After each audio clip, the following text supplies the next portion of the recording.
Nous nous retrouvons aujourd'hui à Paris pour récompenser les 10 grands projets de My Serious Game sur ces 10 années que nous venons de fêter. Donc c'était l'occasion d'accueillir et d'inviter plusieurs de nos clients afin de revenir sur ces innovations artistiques, pédagogiques ou technologiques et de pouvoir les récompenser et les féliciter pour ce travail collaboratif que nous avons mené avec eux. Et c'est aussi l'occasion d'annoncer une énorme nouvelle pour My Serious Game et pour les 10 ans qui viennent. C'est le rachat de l'entreprise par la société Mainbot, donc portée par Boris, un entrepreneur talentueux qui va nous permettre à la fois de continuer ce que nous faisons aujourd'hui, mais avec des moyens et un dimensionnement supplémentaire, de nouvelles ouvertures, et en même temps de participer à un ambitieux projet. Mainbot est une boîte que j'ai créée il y a un peu plus de 8 ans maintenant, qui est née d'abord autour d'un petit robot éducatif pour enfants, donc le Winky, qui apprend à un enfant en école primaire à programmer. On l'a déployé en Europe et dans le marché nord-américain. Il continue d'être en vente et il continue d'être développé aujourd'hui. Et en 2022, on a démarré une nouvelle activité purement digital, donc du pur digital learning, autour d'un très gros projet de métavers éducatif qu'on a corrélé à une levée de fonds importante de près de 24,5 millions d'euros et où on a été lauréat IDEMO, donc autour d'une aide publique de quelques millions d'euros également. Dans le cadre du projet de métavers éducatif, qui est un très gros projet, le rapprochement qu'on vous communique aujourd'hui est naturel et important pour nous, qui est un projet où il faut beaucoup d'ingénieurs pédagogiques, beaucoup de développeurs, de gens tout bonnement, et donc dans le cadre du rapprochement, on cherche des renforts pour nous permettre de déployer notre métavers éducatif plus rapidement. Mais également, on a beaucoup à apporter.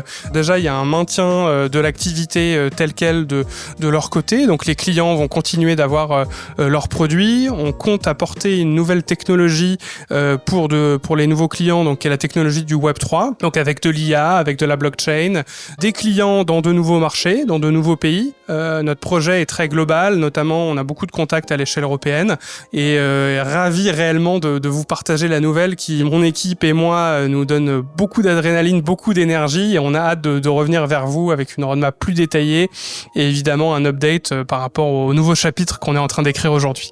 Indispensable pour nous d'avoir une vraie rencontre humaine, de partager vraiment un ADN, des valeurs, une ambition, une vision du marché. Et là, c'était 100%. Très vite, on a construit et c'était assez facile, assez évident que nous avions de vraies synergies et beaucoup à nous apporter mutuellement. Le secteur de l'EdTech a vraiment besoin de consolidation, de moyens supplémentaires pour pouvoir continuer cet effort dans l'innovation mais dans la qualité également. C'est vraiment l'ambition que nous partageons avec Boris. On était une boîte à l'origine plutôt du hardware, plutôt de la robotique, mais on a toujours été une boîte EdTech. L'origine, le point de départ de Mainbot était vraiment de préparer ma fille au monde de demain. Donc il y a toujours eu une volonté très forte autour du learning. La pierre qu'on peut apporter au niveau de la pyramide qu'est le digital learning et où encore il y a beaucoup à faire est vraiment le Web3 que j'évoquais. Nous, on est convaincus que le Web3 peut beaucoup apporter au marché du digital learning, donc notamment les NFT, donc la blockchain via des NFT, avec des micro-credentials qui permettraient à un apprenant de mettre en valeur les contenus qu'il aura appris chez nous. Mais également l'IA. Alors bon, évidemment, l'IA, tout le monde en parle aujourd'hui, mais on a des projets d'adaptive learning et d'IA générative dans lequel on croit qu'on a largement de quoi faire et de quoi nous démarquer des concurrents. Donc voilà, l'IA, la blockchain, la robotique également. Dans digital learning, il y a d'abord digital, il n'y a pas tellement de produits hardware, mais on est convaincu que le digital learning a beaucoup à faire avec le hardware. Donc on a également des projets futurs par rapport à l'électronique et à la robotique qui pourraient tout à fait compléter l'offre et le marché du digital learning.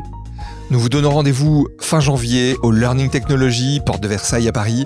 C'est vraiment le rendez-vous de tous les acteurs et nous aurons le plaisir avec Mainbot de vous présenter toutes les nouveautés, tout ce qui a été fait et toutes les futures innovations que nous pouvons apporter au marché aujourd'hui.